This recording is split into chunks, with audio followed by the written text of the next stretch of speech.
I'd like to call the November 21st, 2024 meeting of Lancaster County Board of Supervisors to order. Let us stand for the pledge. Mr. Smith.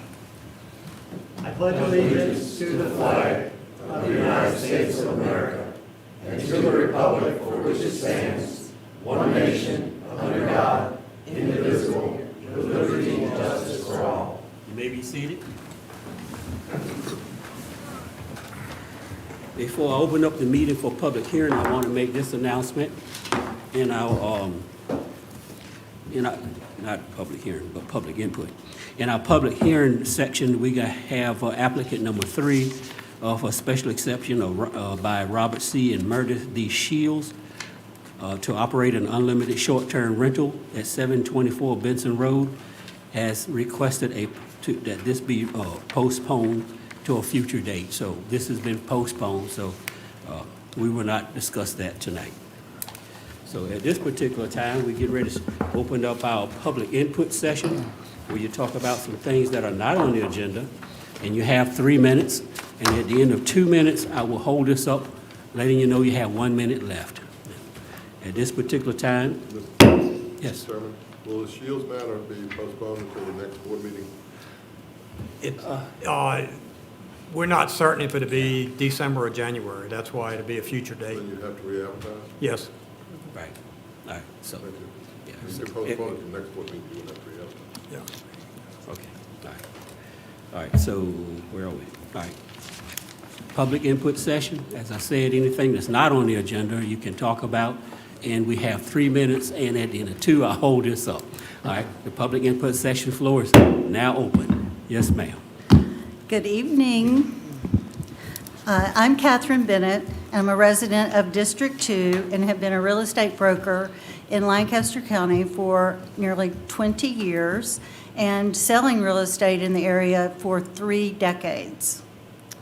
I appreciate the opportunity to speak tonight on real estate matters of concern. I urge the board to carefully consider how to prioritize policies that genuinely address growing our workforce and related housing needs without compromising the setback protections that safeguard our natural resources. Research proves that jobs follow people and people follow amenities. Our streams, wetlands, and natural beauty of the Chesapeake Bay and its tributaries are the heart and soul of this region, drawing families and younger workers to live here and raise their children rather than in congested, polluted, and crime-ridden areas. Lowering our standards to protect the environment is not the solution to having affordable lots on which to build brand-new houses. Since there are several hundred buildable lots already approved within the county, it is not necessary to make wholesale zoning changes. The first problem to solve is that there are not enough good-paying jobs to afford most any house. I tell buyers to bring their own money because we don't have high-paying jobs. That's what attracts people to live here. I encourage the Planning Commission and Board to continue to individually evaluate cases for subdividing these environmentally sensitive properties and to avoid undermining the very amenities that make our community so special. Once these protections are gone, we will never get them back. Instead of 1 house and 1 septic on the 2-acre property, there will be 4 houses and 4 septics. That 400% increase is a bad idea. More density will not attract younger workers who want space to raise their families. The watershed overlay map the Planning Commission wants to change to increase density in these fragile areas will not create jobs, which is the real need here. Those building the homes are in and out, not permanent residents. Thank you for your time and thoughtful consideration on these important issues. All right. Thank you very much. Can I ask a question? Yes. Mrs. Bennett, is there a particular case that you're speaking of? The Planning Commission has approved at their recent meeting that they want to reduce the setbacks. Right, okay. That's the case that I'm speaking of. And apparently the Smiths have asked to subdivide their property. And so the idea that the Planning Commission has is to give a wholesale, a complete blanket approval to those who want to make that subdivision instead of looking at it case by case. Great, thank you. And I don't see it as a hardship for those people, so. Just one point of clarification. The Planning Commission has not approved that. The Planning Commission approved sending it to public hearing before them at their January meeting. Can I ask a question, Don? Don, where did that, I read that article in the newspaper, followed this. Where did this dictate to the Planning Commission come from? It's from staff, and we've had a meeting with a couple of board members who also wanted to explore this, and it also coincides with the Lancaster 2035 plan that the board has approved. And the Planning Commission is looking at trying to find a way where the waterfront residential overlay does not extend so far inland. Nothing changes on the shoreline on the waterfront. They're just trying to find a way to have it so it doesn't affect properties so far inland, so that they could subdivide in smaller lots well off of the water. So what are you talking about, tidal streams or like non-tidal streams? Currently, the waterfront residential overlay applies to, Seems to get far down into the weeds. it applies to tributary streams. Of course, you already have the RPA, the Chesapeake Bay Act, affecting those areas. But just as a for instance, Olivia has had several people come to the office and want to subdivide property. One that comes to mind is in Crawford's Corner at the intersection. And they can't subdivide the way she wanted to because they're subject to the waterfront residential overlay at the intersection in Crawford's Corner. Another example, in the center of this parking lot of the new courthouse, that is subject to the waterfront residential overlay. That it comes all the way up to the center of the parking lot in the new courthouse. So that's all the Planning Commission is doing, trying to figure out a way that the waterfront residential overlay will not apply so far inland. Nothing changes on the shoreline waterfront, but that would theoretically create more affordable lots inland, which is a goal of the Lancaster 2035 plan. All right, if we finish questions, yes, sir.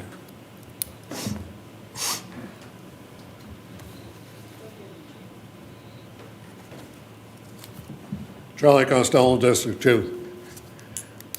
They presented 8 options. And when they asked the staff which one it was for them, they picked just the shoreline. To affect all of the things, you need to take a look at all the presentation that Ms. Hall presented and the charts that were done by Glenn Rowe, who did a great job of producing the things to see. But to kick everything and I kept hearing about Mrs. Smith and her house down on near Christ Church. To do one, or do one in the crossing place, seems to me is overkill of trying to solve a problem. A variance, and Jim, you did something with variances with Andrea in a meeting, and I'd like to know more about variances and how we can solve these problems as they occur with the people. Not open it up so all the developers, for instance, we've got King's Grant, which is up for sale for almost $6 million. If that gets sold, that can come back in and be replotted instead of 570 lots. How many more are going to be put in there as they change procedures? That could be another one. We've got Souter over with Chase Reserve. That's approved. I forget how many lots that are, but all of these lots were approved back in 2008, and because of the things, they made those stay. They don't have to come back. So there's more behind this than just 1 or 2 variances. the whole thing is to be looked. Thank you very much. I yield my time back. Thank you, Ernest. Thank you. I just want to add one point of clarification to what Mr. Costello said regarding King's Grant. The 575 limit on the number of lots was a proffer. The proffer does not go away. The proffer can only be changed by the Board of Supervisors. So they can't just add more lots by right. A new buyer can't do it? No. Okay, but it can come back and it can be done if you all decide to do it. The board, yeah, the profit runs with the land. Right. Yes, sir.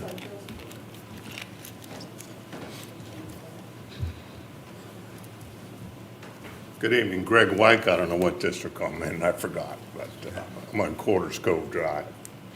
Relating to this subject, this gentleman here, I believe, said that this parking lot is within that zone. Now, this is just for a little bit of thought right here. This parking lot in the summertime gets to say, what, 140, 150 degrees.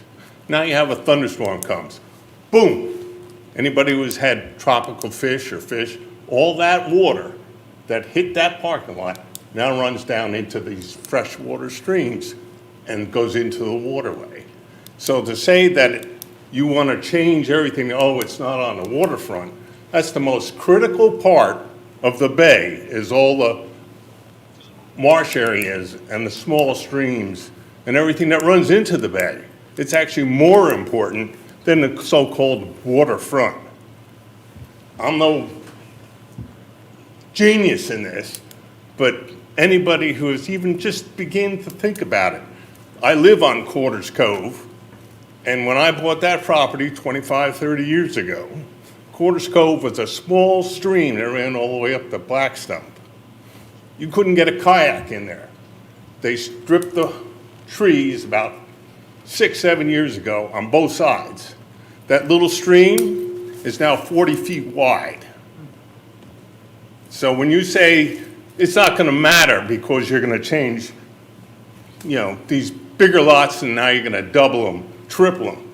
All that water also, like this parking lot, that roof water, 200 degrees in the summertime, boom, right into that little stream, which is going down into the main waterway. So really a lot of thought has to be going into that. It's not just, oh, it's over there. It's not over there. It's everywhere. So to change something to more density in an area that everybody comes here because this is, you know, an ideal place. So you're going to kill that for what? To put more houses? And they're not going to be cheap houses. Anything that's anywhere near the water is your most expensive real estate, as this lady, I'm sure, could tell you. So don't think that it's going to be cheap housing. Thank you. Thank you. Anyone else? Anyone else? Anybody online? No, sir. All right. Public input session is now closed. All right, Vida?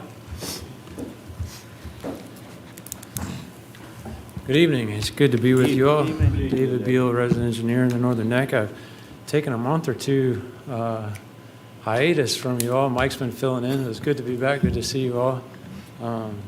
We've been busy. We've cleaned ditches on James Wharf Road, Oakleaf Drive, and Coppage Farm Road, as well as on Route 3. We fixed some shoulders down next to Willoughby's on Old Ferry Road. They've been trimming trees in the town of Kilmarnock. It's the time of the year where we pick up all the dead deer, and we've been doing that.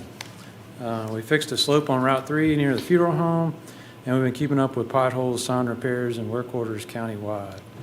Upcoming, I was planning to move down to Whitestone and trim trees down there. We're also working on some drainage projects in Fleets Bay, and we'll keep up with potholes, sign repairs, and work orders. The pavement schedule is now complete, so all of our plant mix is done for the season. On the smart scale part of the report, the turn lane there in Kilmarnock at the Walgreens is out to add. It lets on the 11th of December. The fixed completion date on that project is June 10th of 2025. Everything else is in the out years there. Under the structure and bridge portion of the report, The scour repair project on Route 3 over at Kemp's Prong. It's tentatively scheduled for June of '25. That contract's been awarded. Remember, there were 4 locations. They've done the first one. They're working on the second one in Westmoreland right now, and they anticipate being here in June. If I was a betting man, I'd say that moves up a little bit, so maybe spring, early summer.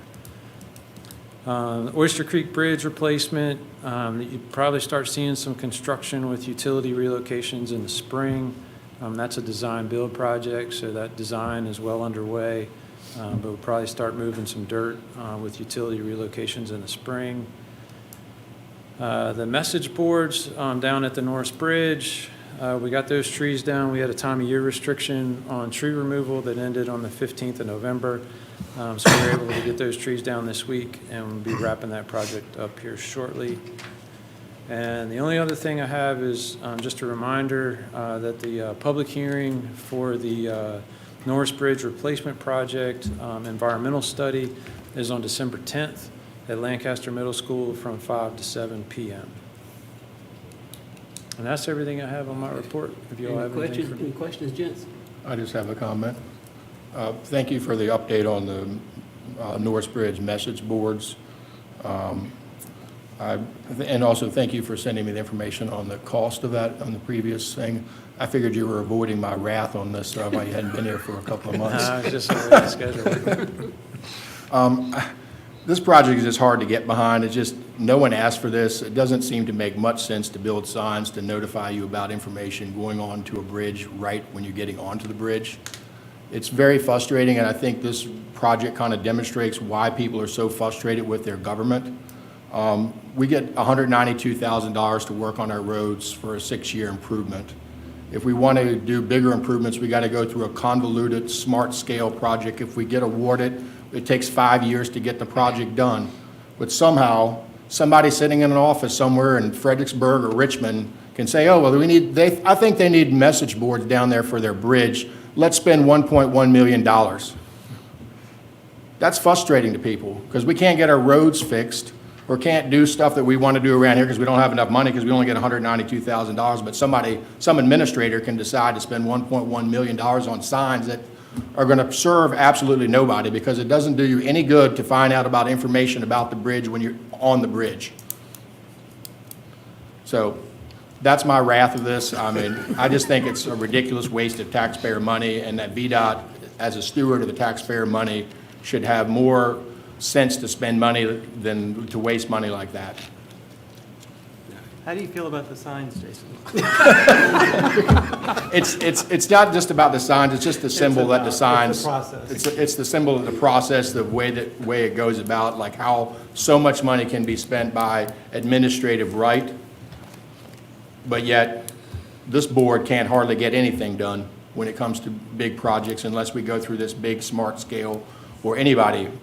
The people have to go through a really convoluted process, but administrators can do whatever they want and spend whatever they want. So you can see how that can be frustrating to the taxpayers and the people at large. Noted. I would just encourage you, whatever your projects are, whatever your desires are, let me know. And Well, I'm gonna let you know one right now. Well, in the immortal words of the 40th President of the United States, Ronald Reagan, VDOT, tear down those signs. I will say, from my perspective, our policy on the big thing for those signs for me is more real-time notification of when things are going on, like storms or wind. So our just kind of inside baseball, our traffic operations center will call me in the middle of the night and say, hey, we got wind on the Norris Bridge. What do you want to do? And our procedure is when the winds are over 30 miles an hour for 30 minutes, I'm supposed to post an advisory to let people know, let high-profile vehicles know, don't cross. Maybe it's still safe for cars, but if you have an unloaded truck, you may not want to go across. You may want to drive around. So a lot of times, by the time we make the decision, the storm's passed, and by the time I get somebody out there with a portable message board, the storm's passed, and then it's like, so there's a lot of inefficiency that happens making that decision, taking the notice down, putting the notice up. So this will give them the ability to do that remotely in real time. So it'll be a more effective way to communicate with people who are traveling or want to travel across the bridge. But you located the signs in such a way that nobody can do anything about it. They're already at the bridge before they can see the sign. If you put the sign back toward Whitestone a little bit more, so people would have a chance to turn around. So there's signs on Route 3 on both sides of Whitestone. We were trying to capture Route 200. If you turned at Whitestone towards the bridge, you would see the sign and still be able to turn around. So we're just trying to capture as much of that traffic as possible with the locations. But there is a sign on the 4-lane section of Route 3 as well, if you're coming out of Kilmarnock. Mr. Beal, this is something that we took a look at 5 or 6 years ago. I'm not sure. Route 664, Greentown Road. Can you all do a complete evaluation of that road and see what can be done to improve it? And put something in writing on your findings. The community down there. The community down there is, well, they asked me, should they get up a petition? But I rode down there, you know, after the last time you came down and did that sand thing, you know, put sand and tar down. Surface treatment. Stuff like that. But as far as widening the road or anything like that, I know it's going to be difficult, but if you could do a complete evaluation of 664, which is Greentown Road, and report back in writing so we can have something to stand on what you find. And then we'll just make it convenient for administrative action. Well, it's pretty bad, but I don't know how much you can do. Okay, I'll look into it. We'll put up a sign and warn them not to go down that road. All right, any others? Yeah. All right, thank you, sir. But Dave, we do appreciate all you do. Yes, Yeah. yes. I feel it. You're regretting you came back after that 2 months. I guess he won't be back for 4 more months now. Y'all have a good Thanksgiving. Thank you, you too.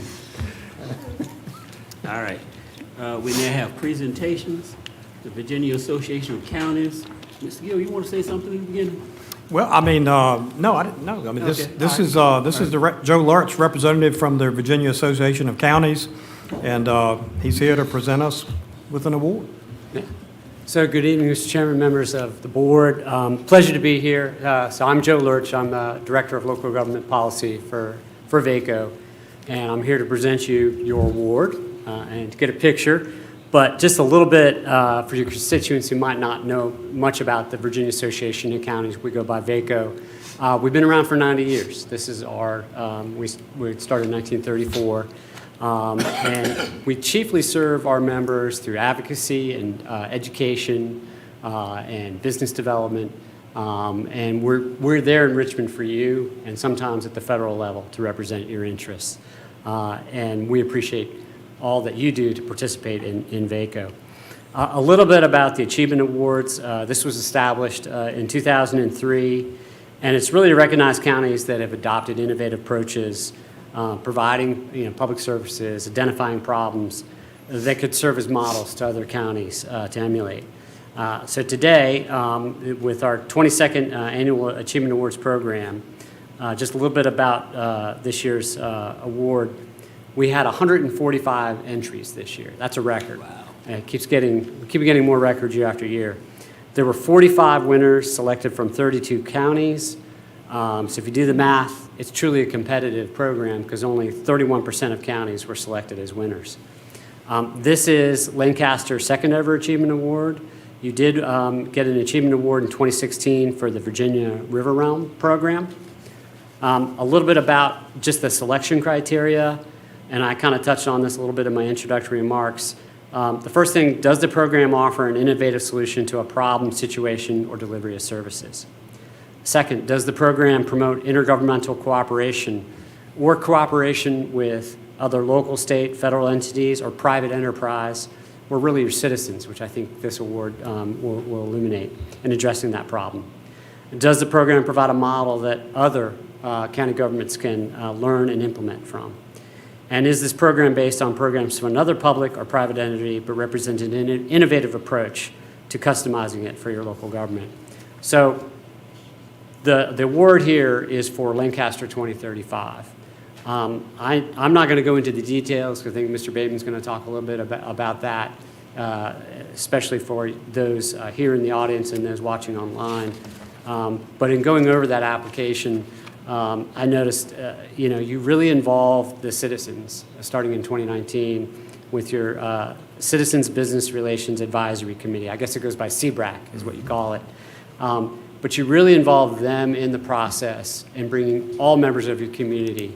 And you really leveraged their willingness to serve and some of their expertise and looking at clear areas. I think there's about 5 or 6 areas that you're looking with the 2035 plan related to housing, related to parks, related to workforce development. I mean, it's rather extensive, and I can even see on the agenda tonight, you're probably going to get some updates on some of those afterwards. So with that, I don't know how you want to do this, Mr. Chairman or Don. We can take a picture, and maybe John can explain the program or do that first, however you want to do it. And I've got a camera. I don't know if anybody here is going to take a picture, and we can send it to Gage Harder, our Director of Communications, and he'll post it as soon as he sees it. So. Well, let's let John do a brief synopsis of what the Lancaster 2035 entails. All right. Great. Mr. Chairman, members of the board, the award-winning program is the Lancaster 2035 initiative, which, as you know, began in earnest when this board established the Citizens Business Relations Advisory Committee in 2019. This committee of government and business leaders was focused on creating the Lancaster 2035 strategic plan, and the plan at its heart recognizes that boosting our working age population requires long-term initiatives like affordable housing and new economic opportunities. And CBRAC opted for a long-range plan versus a typical 5-year plan. The plan at its heart and goal is to increase the working age population of Lancaster County by 20% by 2035, which is roughly 1,000 individuals. The changing demographics that we face, along with many other rural communities, has placed undue pressure on this community and has given us a host of challenges that we need to address. The 2035 plan helps us address these issues through 6 core strategies. Those core strategies are improving housing, improving recreational opportunities, creating a business-friendly environment, improving access to broadband, improving critical infrastructure, communicating with the public, and creating educational opportunities, not just for our K through 12 population, but also adult workforce training and workforce development. Very proud to submit this program for the VACO Achievement Award, and very glad for VACO to give us this recognition as we move into implementing this plan, and appreciate the hard efforts of this board and staff and the CBRAC in implementing that plan. Thank you. Mr. Taylor, can I make a brief comment? Yes. I'd just like to say thank you to VACO, too. It's an honor to be recognized, but it's also an honor to have worked with you all over all these years. You all have been a key partner to our county and to counties across the Commonwealth.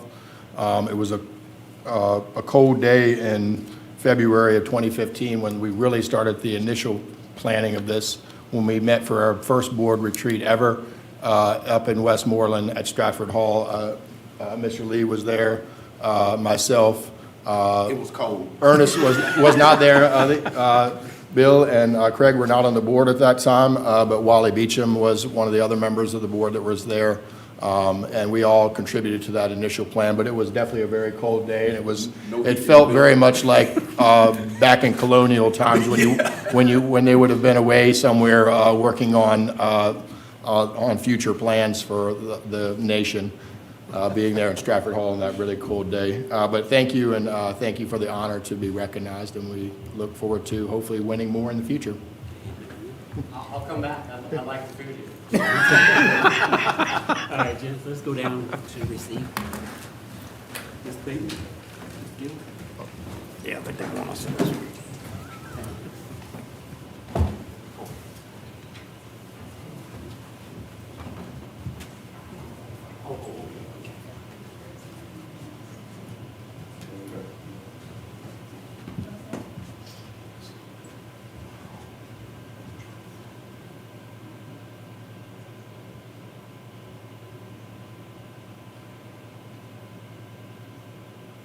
Did you want me to take it with your camera?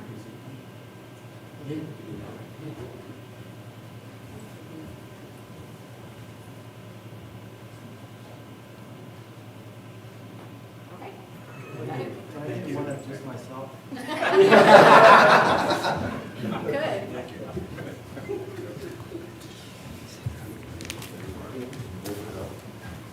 I can't imagine what it was like when he was in school. I can.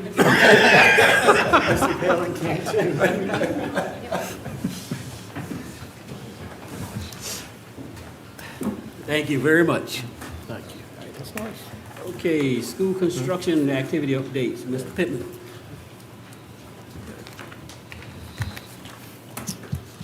Yeah, I guess John's got the slideshow. Y'all have had the heavy lift down there. It's getting ready to get real heavy. So we got a few slides for you. It's just been a few weeks since I was last here for the last meeting, and we have run into a little bit of weather, which is a good thing overall. Maybe not so much for the project, but we all needed to rain. First thing on this initial slide, you can kind of get a sense that things are ramping up. First few presentations here, we just had a few subs showing up on the sheet, and we're starting to get more and more subs on the sheet. So it gives you an idea about what's going on. As you go through these, feel free to read through, and if you have any questions. But I've got slides to sort of back up each one of these items that we have going on here. I always like to give you a sort of an update from last month. This is where we were before the big pour on the lower floor of the school. And this is from this week. So you can kind of get a sense of what's happened over the past few weeks on the site. Probably the biggest thing that's happened is work over on the turf field, and that's showing up real good on here. I'd like to point out, you can see it doesn't show up real well in this picture, but you can see how they've got those lines of gravel going out. That's all drainage related, and there's a lot of drainage on the field, which is going to be a good thing for the life of the field. This is a quick picture of it. I'm getting a lot of comments about this curb, and so I wanted to spend a little time tonight going over it with you, just so everybody understood what was happening here. So this sort of gives the profile of the track, around the football field, and that curb won't be standing proud. So this is a detail that shows how the finished grade of the track and the field come up to the top of that curbing. And I've highlighted I think if you hit one more time, that just shows what you're looking at as far as the concrete curb. So if you look at that top level, it shows how the track and the field all come to that one area. You can go to the next slide, John. The next big thing that's going to happen on the school site is the pour for the auditorium. You can kind of get an outline. I didn't have to draw anything on this one because of the blue that's shown, and you can see how they're working on flattening that out. That was supposed to happen tomorrow, but because of the wet conditions, that's probably going to get pushed back to next week. This gives you an idea about, you can't really see it on that drone shot, but you can get a sense of how the auditorium slope is being shaped into the project, and that'll be the next pour. After they do that initial pour, the concrete for the auditorium will be poured. Setting a real exciting picture for most anybody, but this is probably something I'll have to deal with in the future. This is the grease trap for the school. So pictures like this come in helpful later down the road. We can see how connections are made and stuff like that. And to be honest with you, this is just me showing off with the drone. But it does give you an idea of how big that crane is, and the steel actually started showing up today on the job site, so we're looking forward to having some of that erected over the next few weeks. Any questions? Any questions, gents? Thank you. Thanks for the update. County Parks Project update, Mr. Bateman. Yes, sir. Mr. Chairman, members of the board, I'll start off with a update from Westland Beach. It's only been a few weeks since you guys last received an update, but there have been there has been a lot of progress. Most of these pictures were taken on the 14th of November by our Chief of Emergency Services, Matt Smith. Many thanks to him for him and his drone talent. But this is a land view of the completed pier pilings and breakwaters C and D. This is a land view of the completed breakwaters D, E, and F.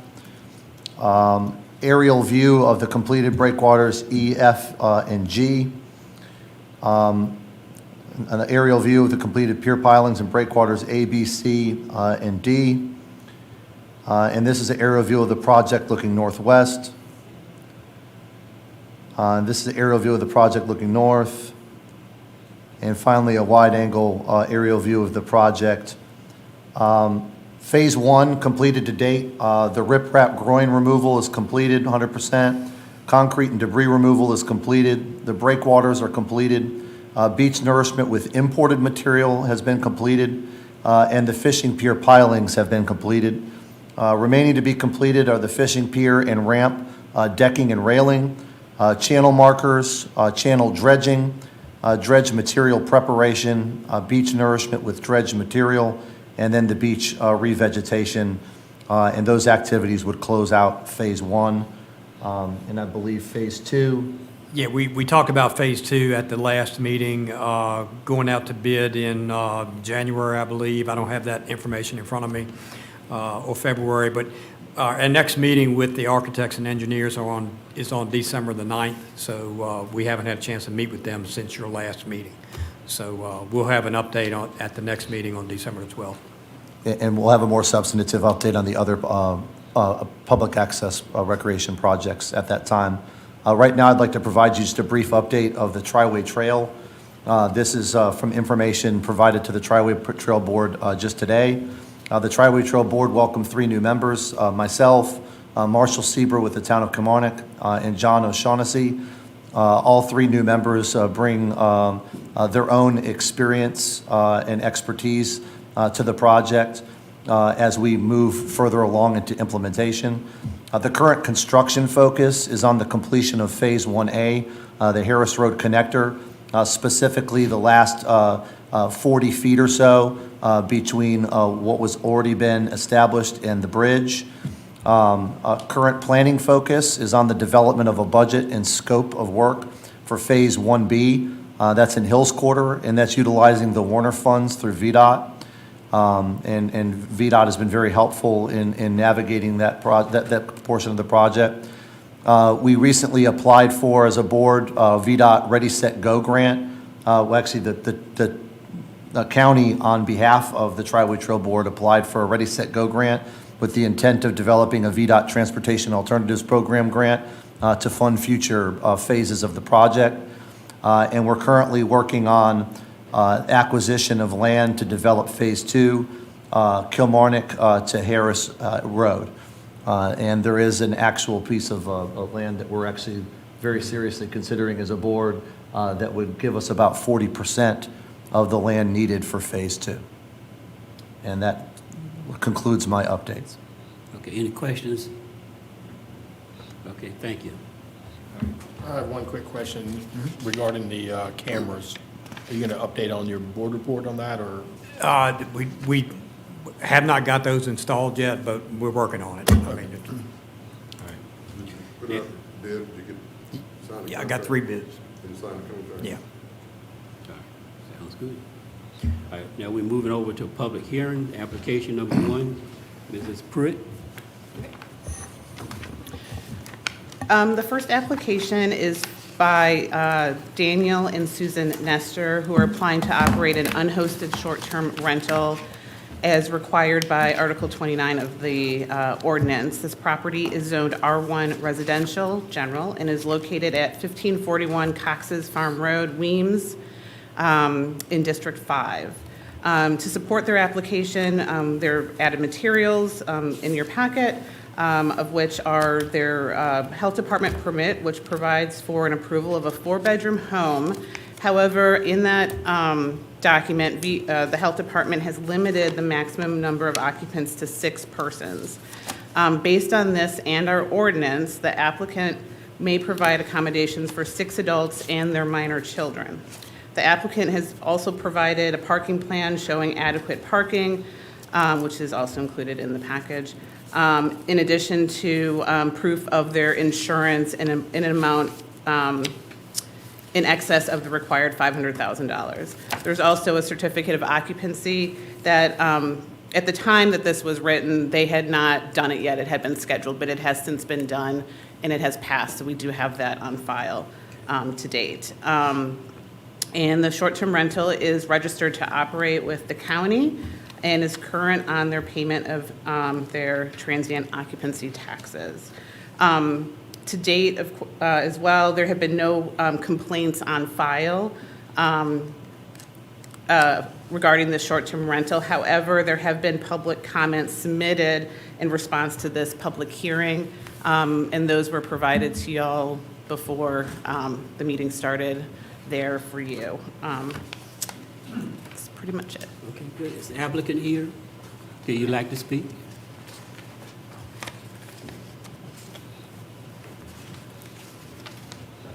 Mr. Chairman, good to meet you all. You know, I don't have a lot to say. I don't know if there's any questions you guys have or anything specific I could go through, but I wasn't able to look at the public comments prior, but would love a chance to review those if possible. And after the public comment session is closed, we'll give you an opportunity to address anything you'd like to address. Okay, that's appreciated. Thank you very much. All right, thank you. All right. At this particular time, we're getting ready to open up the floor to public comment for the public hearing. Again, you have 3 minutes, and at the end of 2 minutes, I will hold this sign up, which lets you know you have 1 minute left. All right, so the floor is now open, and I saw this gentleman first. Okay, come, sir.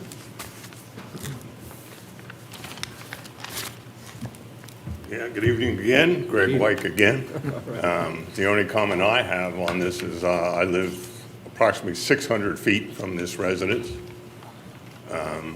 and it's quite noisy, especially on the weekends. It's a very quiet neighborhood normally. 1 o'clock, 3 o'clock in the morning, windows closed, summertime, you can hear people screaming and yelling. Passing another neighbor from Eagle Landing came over to me and says, "Boy, what are you guys doing over there? Having a party all night?" They live almost a half a mile away and can hear them partying at that house. Now, I've been there for, like I said before, over 20 years. I've never heard a party or noise at any time in 20 years living in that neighborhood. So I don't know what can be done about that part. It sounds like you're restricting the number of people much less than what has been there. So that's really a good thing. So I don't know what else could be done to mitigate the noise, to make it more of a neighborhood that it used to be, rather than what it seems to have become. And that's all I have. Okay. Thank you. Now, I forgot to ask, sir, don't leave podium, forgot to ask you for the record, state your name. Greg White, W-E-I-K. All right, thank you. All right, thank you. All right, anyone else? I saw a hand over here. And please state your name and what district you're in. Sorry. I'm Bill King. This is Annette Wolf. We live in a piece of property directly next door to the rental property. We've also submitted some detailed information for you all to look at. We appreciate it if you take a look at that before. This rental's been in operation, I think, roughly since middle of last year. What we've seen as time has gone by is that there's become more and more, it's not an every now and then kind of thing. It's basically been rented pretty much all the time that this summer that the nesters weren't using it themselves. So it's become almost a consistent rental each week. The properties, as Greg said, the property is located on a cove. A small cove is a crescent. And as you all know, noise across water travels much more than people realize it travels. And the balance of the residents in this area, in this crescent, are all full-time residents. We're there all the time. When this property is not in rent, this is a very, very quiet neighborhood. The short-term rental regulation states that noise and activity at a short-term rental shall be consistent with the typical level of noise and activity of the neighborhood in its vicinity. This property is being marketed in what I would consider to be more of a Outer Banks type vacation type situation, talking about a maximum of 10 people. It feels like, it seems like the type of people who are renting this place are either groups of adults, 20s and 30s, or extended families.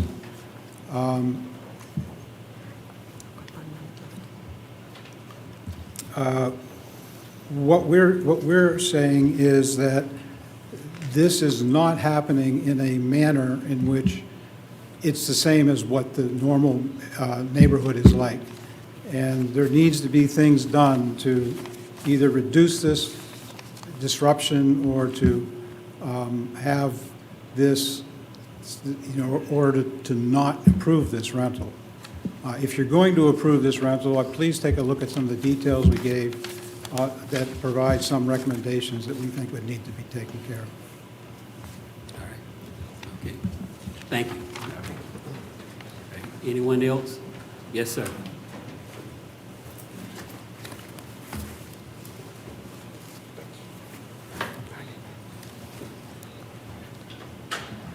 My name is John Christopher. I'm a contractor, been building houses around here for a long time. Have actually been building houses since 1985. I was going to bring up my wife and I own property 2 doors down from this applicant's property. We have the same problem with the noise. But I was going to talk about the septic system, but I see that that's already been addressed. So I will skip that part of what I wanted to say. The property prior to this time was owned by South Africans who just visited here.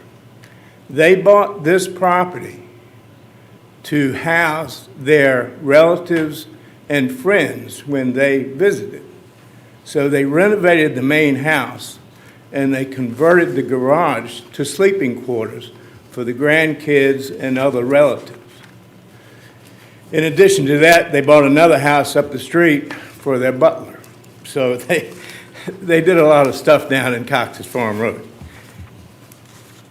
Then along came the pool. And I think the pool was built in either 2020 or 2021, somewhere in that range. The South Africans couldn't come back because of COVID. And so they had a friend and manager who managed the finance and the properties for them. And he was sort of in charge of building the pool. When I realized where the pool was being built, I asked him, I said, do you have a permit? Because every time we touch anything, we have to have a permit. And he said, yeah. Well, if you look at the location of the pool, I don't think it's shown on the plat. In my opinion, it's in the RPA. And it does not have the required fencing around it that we are required to do when we install pools. And if it is code compliant, then there should be some type of sound barrier put up to protect us. We have a really quiet, as Greg says, a quiet little community at the end of Cox's Farm Road, and we certainly would like to keep it that way. So we object to this. All right, thank you. All right. Anyone else? Anyone online? All right, at this particular time, the floor is now here or close to this. Do you want to address some? Okay. So thank you. Good to see my neighbors here. Obviously, that's not always, or not what I was expecting to hear. Honestly, we live in the Washington, D.C. area, and one of the reasons we love coming down here is because it is quiet and because it is relaxing, and that's what we enjoy coming down here with.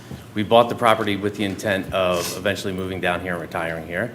But obviously, we have kids that are in sports, that are, in a lot of activities, so decided to go down the path of the short-term rental. When we spend a lot of time here. The complaints around the noise are news to me, honestly.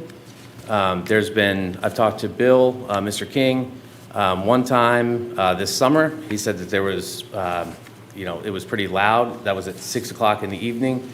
There was a group of ladies that had come down and rented the property, and they were, cooking outside. They had a hibachi grill they had bought in and were, a little bit raucous, but that was at 6 p.m.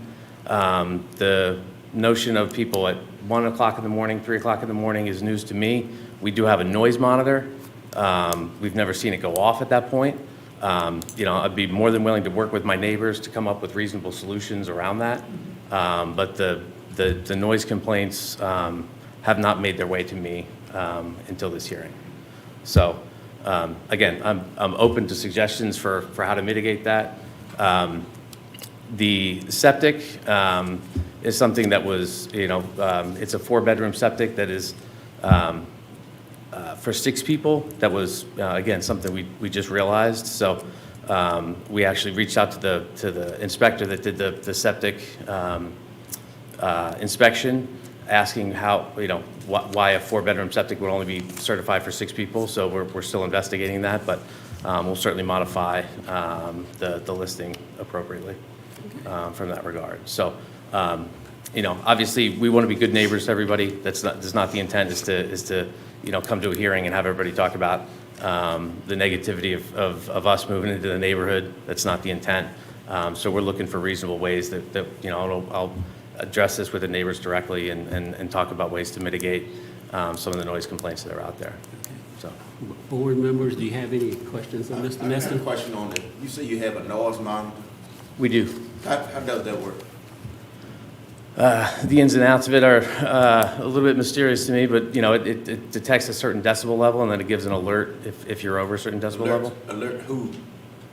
I think it Does alerts. send something that's called the sheriff's department?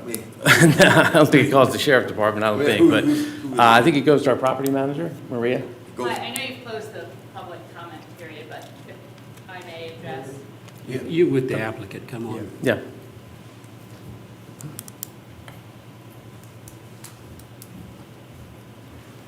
Good evening. I'm Maria Getoff, and I own and operate Harmonized Getaways property management company, and I manage this property. I live full-time in Irvington. The noise monitor is a device that is set up outside the home. It's very close to the pool area, and it alerts me via an app if the noise goes above a certain decibel. I don't know exactly what that is that it's set at, but if it gets loud enough that the monitor picks it up, I get an alert.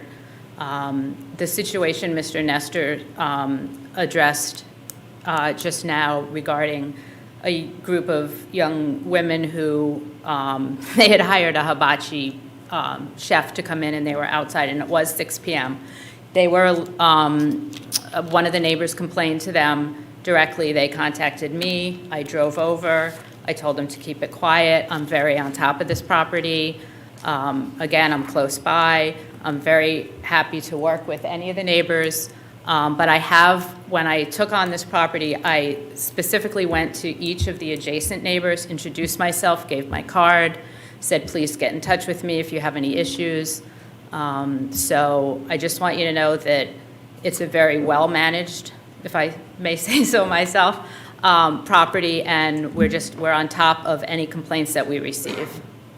And again, the only complaint that we have received so far was 6 p.m. earlier than even the noise ordinance applies to. Okay. Any additional questions? I guess, can you all clarify this pool location? Mr. Christopher brought up. Oh, about the, are you talking about the fencing? I'm talking No, the location. of Oh, the the pool location of the pool. altogether, because he's questioning whether the pool is in the RPA, really. If I may answer. Yes. That pool was properly permitted through the county. All right, thank you. All right, that's it? Well, yeah, real quick. So it sounds like maybe you need to adjust the sound machine. Maybe, yeah. Because it might be as high as it will go. So this board has put this in place so we get to see all of you. Because it was like the Wild West out there. We Yeah, didn't for know sure. who was doing what and didn't know what was going on. So this is a way for us, and I don't like to use the word police, but it's a way for us to oversee what's going on, things like this. For sure. And so when I read it and I see that you're not from here, I see that you're from Silver Spring, Maryland, and I do appreciate that you wanted to come here, but you didn't come here, so you're not here. You're not here spending money in our county. You're not sending your kids to public schools. You're not doing any of those things, but these people are. So when I hear concerns, we as a board, we take them serious. So we're gonna monitor this and all the others that come before us. For sure. And just hope that it doesn't continue in the future. For sure. May I respond to that briefly? Yep. This property brings in quite a bit of revenue to the county in terms of people who come to visit and stay here and shop here and dine here. We also employ a full-time cleaner and maintenance people who rely on this property as part of their income. And I appreciate that, I understand that. I was in business for 30 years, but these individuals live here. You know, they're not here for 3 days and gone. And maybe they'll come here, maybe your customers will end up here full-time. But we have to listen to what the people that we see every day. And I hear them too. Like, again, like some of the feedback I'm hearing now is news to me, right? So I'm not here to disrupt anything that's down here, right? Obviously, yes, I have a job that keeps me in the Silver Spring area. Doesn't allow me to come down here. I would love to move down here, honestly, but doesn't allow me to. Eventually I will. I understand, you know, they're taxpayers in the county, they're residents here. That's well understood. I will talk to them individually, and we'll come up with solutions. Yeah, we'll come up with something. Thank you. May I comment, Mr. Chairman? Yes. I just want to make sure you initialed each one of these requirements as understanding the requirement. So now, if a situation arises where any of these conditions are violated, this board has the ability to take enforcement action against you, including up to and including revocation of this permit. You Understood. understand that? If the Understood. board were to approve this, you can't come in and say, I didn't know. Understood. Apologies for that. Okay. Any additional questions or comments? Thank you. No, we've had public hearing. All right, thank you. Thank you. All right, I'll entertain a motion. We've had public comments, sir. Can't ask you a question. No, sir. It's not my district, but I will. I know. I'd like to make the motion that we approve this applicant's request for the special exception. You've heard the motion. All in favor, say aye. Aye. All opposed, nay. Ayes have it, motion passed. All right. Application number 2. Ms. Pruitt? Okay. Our second applicant is Scott Strayer, who is applying to operate an unhosted short-term rental at the property known as 381 Tidewater Point Lane, Lancaster, Virginia, which is in R1 Residential General zoning and located in District 2. To support this application, again, the health department permit is provided and it's been approved for a 3-bedroom home. And based on this in our ordinance, the applicant may provide accommodations for 6 adults and their minor children. The applicant has also provided a parking plan showing ample parking, as well as proof of insurance, which is again in excess of the amount of $500,000. A certificate of occupancy is already on file with the county. It's also registered to operate in the county and has been paying its transient occupancy taxes. To date, there have been no complaints on file about this short-term rental, nor has the county received any public comments in response to this public hearing. Okay, thank you. The applicant here?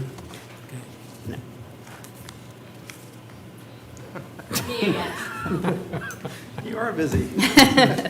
Maria Getoff, Harmonized Getaways, on behalf of Mr. Strayer, who regrets that he cannot be here this evening. He's traveling. I just wanted to make a couple of points. We have been operating for about a year. We had about 75% occupancy in the summer and about between 20 and 50% occupancy throughout the other seasons. We have excellent relationships with our neighbors. As has been stated by staff, all the other conditions have been met, so I would just respectfully request that the board approve. Thank you. Okay, thank you. May I ask a question? Yes. Ma'am, how many short-term rental units do you supervise in Lancaster County? In the county, about 13. And you live in Irvington? I do. Thank you. All right, thanks. All right. Do you all have any questions? All right. At this particular time, we're opening up the floor for public comment on this applicant. Any comments? Anyone online? No, sir. All right. The floor is now closed. All right. I move that this request contingent on the applicant's continued compliance with the requirements of Article 29 for unhosted short-term rentals be approved. You've heard the motion. All in favor say aye. Aye. All opposed, nay. Motion passed. All right. Thank you. Move for approval of the consensus docket. All right. You've heard that motion. All in favor say aye. Aye. All right. Any opposed, nay. Motion passed. Okay. All right. We don't have any salaries and invoices for this month. We'll have those next month. Mr. Gill. Mr. Chairman, your second consideration item is a consideration of a proposed right-of-way agreement with Dominion Energy for the new school site in order to provide electrical service to the new school site and associated facilities currently under construction. Dominion Energy needs 2 15-foot utility easements across county-owned property. It's depicted on page 4 of your attachment. We've done this before, most recently back in May of '23 when the board granted a right-of-way agreement to Dominion for the Taylor Creek Park across county-owned property. These easements would cross 4 parcels that the county owns, and ask that you approve the attached agreement and authorize myself and the county attorney to execute it. All right, gentlemen, you have any questions of Mr. Gill? Comments? I entertain a motion. Mr. Chairman, I move that we approve the right-of-way agreement with Dominion Energy to the new school site and give Mr. Gill and the county attorney the right to go ahead and execute the agreement. All right. You've heard the motion. All in favor say aye. Aye. All opposed, nay. Motion passed. All right. Board reports. Mr. Chairman, I have an appointment I'd like to make. Yes, sir. I'd like to nominate Liza Carter to represent District 3 on the Social Services Board to replace Donna Anderson, who is termed out on her terms, and I thank her for her service. Yes. Okay. You've heard that appointment. All in favor say aye. Aye. And nays? No, okay. That's all the board I have. Passed. All right, okay. Mr. Chairman? Yes, sir. I'd like to move that in District 1 that we reappoint Taryn Bryce Rowland to the Economic Development Authority. Her term just expired November the 11th, and she has agreed to serve another term. Okay, good. You've heard that. All in favor say aye. Aye. Nays? All right, motion passed. And I'd like to appoint Hunter Sledge to the Wetlands Board. His term expires October the 31st, 2024, and we want to reappoint him. All right, you've heard this appointment. All in favor say aye. Aye. And all opposed, nay? All right, appointed. Okay, also I have another one, Ronald Davenport, the Northern Neck Planning District Commission. His terms expire December 31st, 2024. I'd like to reappoint him. All right, you've heard this appointment. All in favor say aye. Aye. All opposed, nay. He's appointed. Okay. Quick question in regards to the citizen members of the Northern Neck District Planning. Remember, Mr. Carter said he advised that he wanted to be removed. Yes. And do we nominate somebody else for his position, or how does that work? Yeah, you would. I just recently got his resignation in writing. Okay. So I just, that will show up either on this appointment list or on the organizational chart. I can't remember which one it is, but it'll show up in, at a future meeting. Okay. All right. Okay, any other board perspectives? All right, County Administrator. Got four quick things. The first one is bids will be open tomorrow here at 2 p.m. for the Kilmarnock Refuge Center expansion. Bay Design Group will be here, and they will take those bids and review them for completeness and then make a recommendation to staff. And we will have this on your agenda for your December 12th meeting to approve and award a contract, hopefully, for the most responsive bidder. Second thing is, you may have read the article in the How many Rappahannock. bids did we receive? Well, we don't know yet because they're due by 2 p.m. tomorrow. Okay. So I can't tell you that. We did have, I How many believe. do you have received to date? I have not received any, but Bay Design Group has been receiving them as well. Now, I don't know how many they have. We did have 7 contractors come to the pre-bid meeting. So it has been quite some interest in that. So, second thing, you may have read the article in the paper today about the allowing rifle hunting with calibers greater than .23 during deer season. Richmond County has approved that already. Northumberland County is considering it. The same folks have come to me and requested opportunity to speak to the board. We've tentatively scheduled February 27th. They would like to make a presentation to the board to explain that request. It won't affect the hunting season for 2024, but they're looking at next year's hunting season. So if it's okay with the board, we'll have a presentation at your February 27th meeting on that. And who's coming? Is it an organization or local? It's well, I've only spoken with one gentleman who's kind of spearheading this effort, but he brings folks from the Department of Wildlife Resources with him. So that's I don't know that it's a group.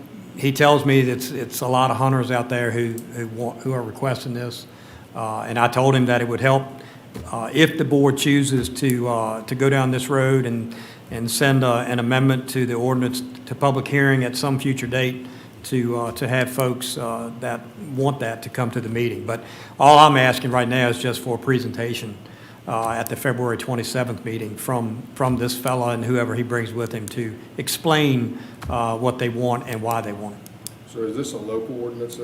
It would be a local county ordinance, yes. What law currently dictates what rifles or guns you can use for hunting? Well, state law dictates it, but there's no rifle hunting of deer in Lancaster County. By Lancaster County ordinances? Yes. That we currently have written? Yes. Okay. Yes. So. I think you can use it 22. Yeah. It's a caliber. You can use some rifles, you just can't use. Use anything. That's not the only thing is higher than caliber 23. You can't use anything larger than 22, so you can't use a 223. That's right. Right. And what this gentleman was telling me, that the muzzle loaders, you know, the single-shot muzzle loaders travel just as far, if not further, than the 23 caliber rifles and greater. So, and muzzle loading is already a permitted, you know, hunting weapon in the county.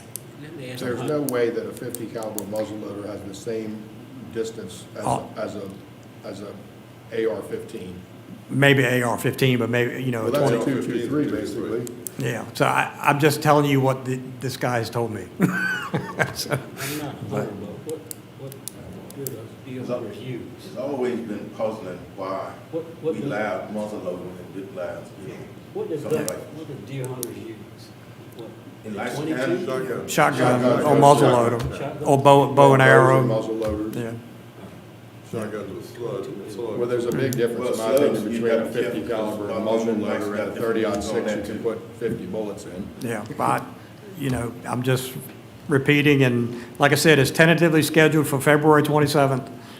If you all don't want it, let me know. So has Richmond County adopted for this? Richmond County has approved it, and they have gone before Northumberland. Northumberland tabled action on it at their meeting, and they will consider it again at their next meeting. And King George, I believe, also they approved. also I have allows no it. problem with listening to information. Third thing, just want to remind everybody, next week is Thanksgiving week. The county offices are closed half a day on Wednesday, all day Thursday, Thanksgiving Day, and Friday, day after Thanksgiving. And the final thing is to remind everyone and the public that the board's next meeting is on Thursday, December the 12th. And as in years past, I will put the organizational meeting materials on that meeting as well, if it's the desire of the board. And give us some extra time to open presents. And that's all I have, Mr. Chairman. All right, thank you. All right. Maybe we'll take it. Mr. Chairman, I would request a closed session for consultation with legal counsel as well as acquisition of, disposition of real estate. I move that the Board of Supervisors enter into a closed meeting for one personnel per section 2.2, 3711A of the Code of Virginia, 2, acquisition, disposition of real property per section 2.2, 3711A3 of the Code of Virginia, and legal matters per section 2.2, 3711A8 of the Code of Virginia. You've heard the motion. All in favor, say aye. Aye. All opposed, nay. All right, approved. We're now.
Call this meeting back to order.